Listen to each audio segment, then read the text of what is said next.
You know that exhausting feeling of just thinking over and over again how you're not going to be able to accomplish the goals that you truly desire? You've been at it for so long and the pendulum swings a little bit but then goes back and you're still basically in the same exact spot. In this video, we're going to talk about what we can do to get our self-confidence back in order to get momentum on our side. Welcome back to the channel, and if you're new, my name is Bennett. I'm here to share some ideas that have helped me move the needle just a little bit in my own personal life, and I hope you find them beneficial. If you're feeling a little bit down, there are certain areas of our life that we can start to work on that can really start to shift our mindset to allow ourselves to see the success that we want to see. And the first area that we're going to discuss is the area of our expectations. You see, Dennis Prager talks about in his book, Happiness is a Serious Problem. One of the biggest reasons why people are so not happy is because they have the wrong expectations. And when I first heard that, I thought that was a really pessimistic outlook. I started to think how I think that there's so much possibility, so much out there, so I should be expecting less. But as I continued going through my life, I started to see in all the areas that I was getting frustrated, in all the areas that I was hurting my own self-confidence and my own self-worth, it was only because I had the wrong expectation.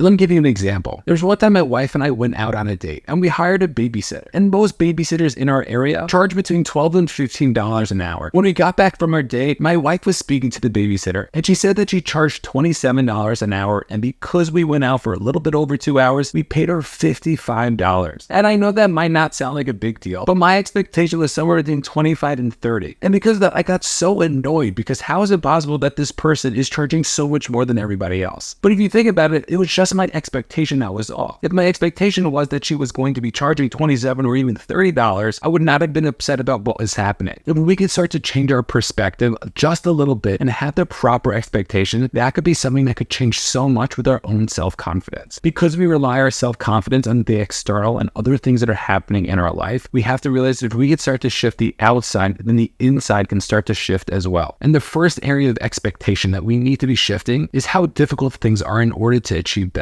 Of course, I love seeing things through the lens and making it easy and really making it light for us. But understanding that the difficulty is actually there. It's real. It doesn't need to be bad, and it doesn't mean you can't embrace the difficulty, but understand that things are going to be a little bit more difficult than we think. We see all these people online or on social media, and they've already seen that success, and they've already went through their own journey. They might even talk about the last 5, 10, 20 years. It might seem like a seamless ride, but it was probably a roller coaster. If we can start to shift that expectation and recognize things are going to be tough, that is going to be the first area that we can start to move forward with, because we're not going to beat ourselves up when we don't see success right away. And that's the second part of the expectation, understanding that success takes time. Remember, we want to become somebody. We want to gain the skills in order to be able to do something. So even if we see short-term success, understand that that itself is not necessarily going to make us into the person, because when that success goes away, we're not going to be able to replicate what we've done. But if we worked on ourselves to become somebody, to educate ourselves, to get the experiences that we need,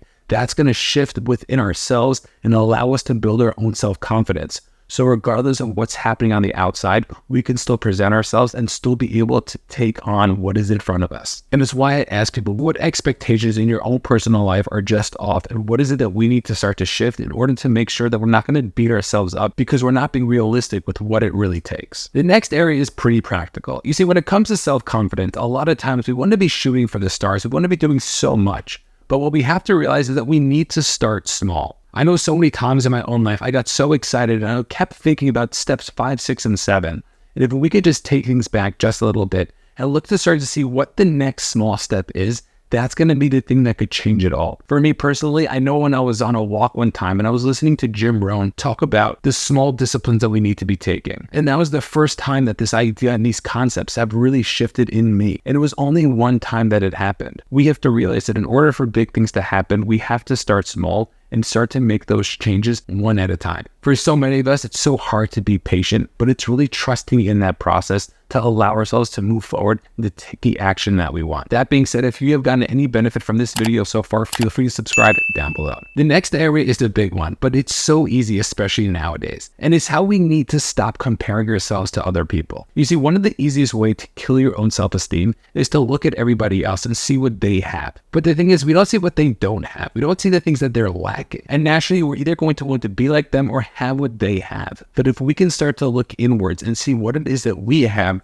that could be the thing that could really start to help move us forward and to build our self-confidence. Especially with social media nowadays, so many people are constantly looking at other people, and it is a one-way ticket to be destroying your own self-esteem and your own confidence. I'm not saying we can't get inspired by other people, and there's certain people out there that you might look up to and say, hey, I want to be like that person. And I don't think there's anything wrong with that. But we all know that person that you don't really want to check their feed, but then you end up checking their feed to see what they're up to, and then you get a little frustrated or annoyed because you're doing something that you might not have done. So that's the type of jealousy that we do not want. If we can start to recognize that and start to see those people and to really just cut off that feeling of needing to know what they're up to, we're going to be able to start to separate ourselves from them. We don't have to be living through them, and we can start looking inwards to see what it is that we can start to do and how it is that we're really great. What's interesting about this is that we look at other people, we see their success, and we think it's easy for them. We look at them and we say, you know what, this person is doing X, Y, and Z. This person had such an easy road. But you have to understand, when they were on their path, they were also extremely confused, but they decided to take the action. They started to move forward. They started to do things in spite of what everybody else was saying and in spite of what the world was throwing at them. We too have to recognize that we're going to have our own journey, our own path. It's why we have to constantly be learners and take things from different places and apply them to our own personal lives. There's no one way for everybody. Everyone has their own path, and we all have to try to figure it out by ourselves. We can get the support and we can get the inspiration, but understand it is us who have to take the action. Now that we know about setting the proper expectations, taking the small steps, and how we have to stop comparing ourselves to others, let's work on the internal. Let's try to figure out what it is that we need to do in order to lift ourselves up to build our own self-confidence. And we're going to focus on two aspects of yourself. Number one is your past, and the second one is going to be your future. So when it comes to our past, it's so easy to look back and see all the things that have gone wrong. And for so many of us, we look at them as failures. And guess what? When we look at them as a failure, they are a failure. But what we have to realize is that we have to take those failures and turn them into learning lessons. We have to take those failures and turn them into feedback. It was the shift that my coach made for me when I was talking to him about a real estate deal that I lost a bunch of money on. I came into the session so upset and so frustrated. And he looked at me and he asked me why I was so annoyed. I told him because I just lost a lot of money. And he asked me again, so why are you so annoyed? I'm like, because I lost a lot of money. He then looked at me and told me, it's not a failure. That's just feedback you're getting. And it was the first time that I had to get in tune with this idea, because realistically, I lost the money. But the way I was able to focus on this was two very different ways. I could either look at it as failure and beat myself up because of it, or I can either look at it as feedback and move forward from it. And we all have to understand within ourselves that we have the capability to try to see through whichever lens we decide. And the most amazing part about this is that all the things that have happened in our past up to this point that we consider is a failure, we can start to shift that now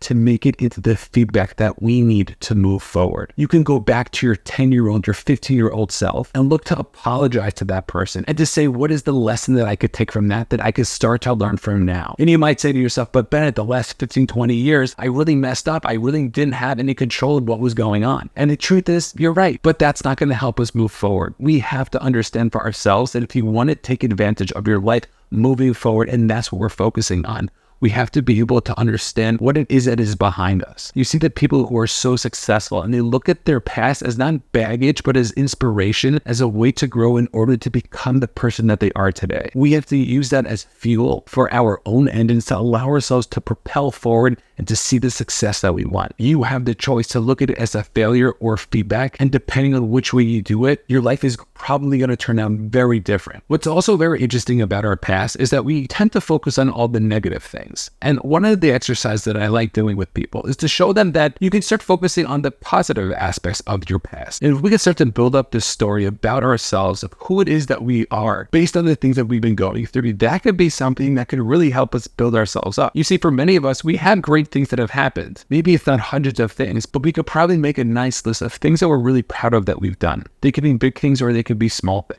And it's one of the things that athletes do all the time. They build a story up about themselves in terms of all their past experiences and all the work that they've put into their craft. And the reason why is because they want to be able to prove to themselves that the next opportunity that they have, they can start to succeed as well. And confidence is only the result of taking the action. And we take the action because we're looking to be courageous. And even in spite of that fear, we're looking to move forward. So if you're looking to build your self-confidence, we need to have the padding and the proof that we can succeed. And if you're saying to me, Ben, done it. I literally don't have any proof. That's where the courage comes into, because the only way you're going to become more confident is by taking that action and putting yourself out there. Now, regarding the future, it's a little bit different. For so many people, they just let things happen. They don't really design the future that they want. But what we need to try to do is we need to try to manifest the type of exciting future that we want. So whether that's the relationships that you're in, the health that you have, or the finances that you've gathered, understand that you have the ability to start to picture what it is that you want to be doing. And the interesting thing about manifestation is that people are usually manifesting. However, they usually do it in a negative way. They usually look at their future as something that is not going to be positive. And guess what happens? They start to see those opportunities and start to attract those negative things in their life. And what we need to do is focus on the opportunity that we have. Focus on all the possibility that we have. So when we have those opportunities, those are going to be open to us and we're going to be able to take advantage of those. How many people want to be doing X, Y, and Z? How many people want to be living a better life and they're just not thinking what a better life really means? And I don't mean a generic answer. I mean get specific with what it is that you want, what type of lifestyle you want to be living, who it is that you want to be surrounded by, and the physical, spiritual, and mental life that you want to be having. And this takes us to our final point about building our own self-confidence. And it's being present with where you are today. You see, for so many people, they wish they were somebody else. They wish X and Y and Z didn't happen to them. But for whatever reason, we were put in this life and we were given both the blessings and the so-called challenges that have happened to us. And whether it was fair or not, these were the cards that we were dealt. And now we need to ask ourselves, what are we going to do about them? How are we going to play our hands in order to live the best life possible? You are where you need to be right now. We can't look down at the past. We have to see what it is that we can start to do today in order to build ourselves up to move forward. Remember, it doesn't take 5 steps. It just takes 1 in order to get us moving. You are capable of doing so much. And the fact that you're alive is one of the biggest blessings in the world. You have such opportunity to take advantage of so much. We as humans have the ability to think, to take action, to move forward in our own personal lives. If we could just start to believe in ourselves as a parent believes in a child, there's no stopping how far we can go. And I want to leave you off with this one last question. Why not? Why can't you? Why not now? If you had a magic wand to live the life that you wanted to live, would you wave it? If the answer is yes, then we have to start moving. We have to start taking that action. And if you're the type of person who doesn't know where to start, make sure to take a look at this next video where we talk about the 5 different areas in your life that you need to be focusing on in order to feel incredible.